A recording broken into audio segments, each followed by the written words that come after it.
Hi there, and welcome back to our video course. I'm Danny Eni, and I will be your instructor. The goal of this course is for you to make more money from your business website or blog. I want you to see measurable results in less than 30 days without having to spend money, work more hours, or hire staff. But that's not all. I also want to give you a solid foundation of knowledge that will lead to a lifetime of business success.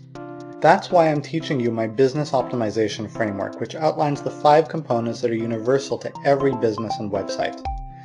If you haven't seen the overview video yet, find a link to watch it somewhere on this page and go watch it right now. In this video, I'm going to focus on the second component of the framework, which is more customers. This is about getting more leads to actually become customers by buying from you. What we're talking about here is conversion, which is all about getting people to make a decision and take action. I'm going to teach you 2 things in this video. The first is the 6 triggers of influence, and the second is a technique for closing sales with people who are on the fence and refuse to make a decision. Let's start with the 6 triggers of influence. These are 6 things that our brains are hardwired to respond to, and they were discovered by Dr. Robert Cialdini, who is the world's foremost researcher on influence. The 6 triggers of influence are reciprocity, commitment and consistency, social proof, authority, liking, and scarcity.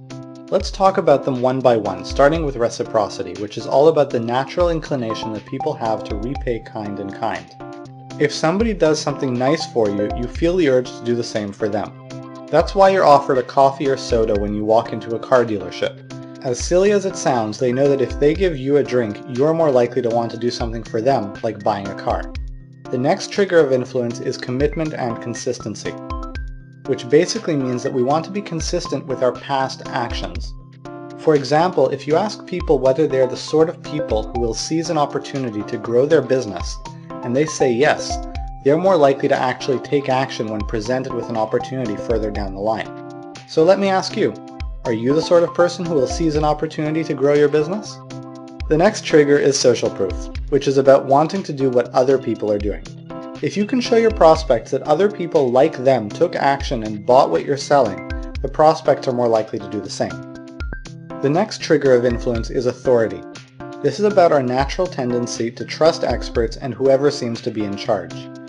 That's why credentials and certifications make people more likely to buy from you. They position you as an expert. The 5th trigger of influence is liking. This is pretty straightforward. We prefer to do business with people that we like. If the customer likes you, they'll be more likely to buy, and they'll cut you more slack when you need them to. And finally, the 6th trigger of influence is scarcity. This is about wanting things that are in short supply, both because we don't want to miss out on an opportunity, and because we feel special about getting in on a deal that other people will miss out on.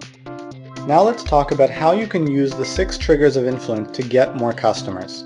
It's easy to feel overwhelmed by all the options, but you don't have to because they're all very powerful, which means that if you integrate even one of these triggers into your sales process, you should close a lot more sales.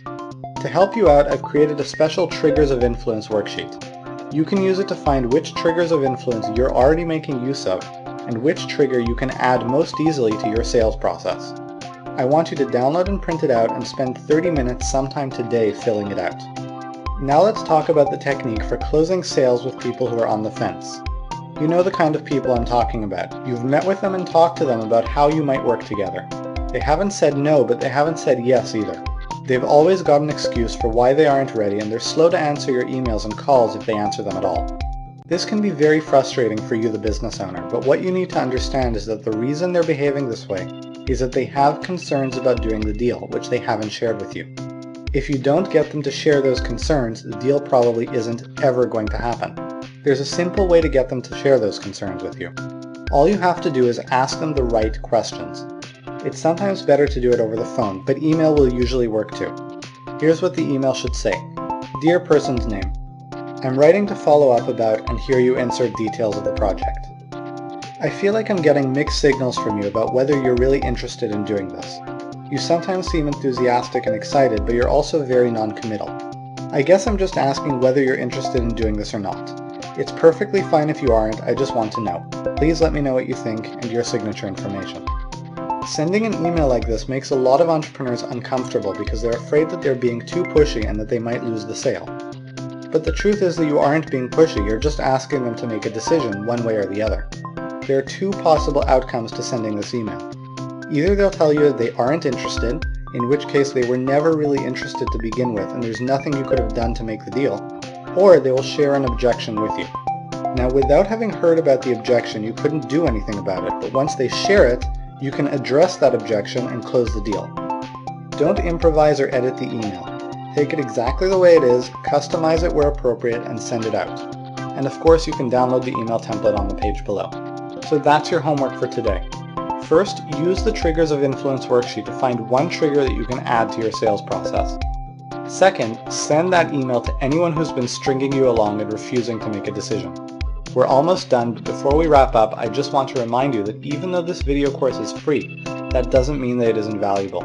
The truth is that it is very valuable. If you apply this framework to your business, it really could change your life. The only question left is, will you watch all the videos and will you do the work? I hope the answer is yes. That about wraps things up. Remember to download and complete the worksheet and send the emails out today before the next video arrives in your inbox. Thanks for watching.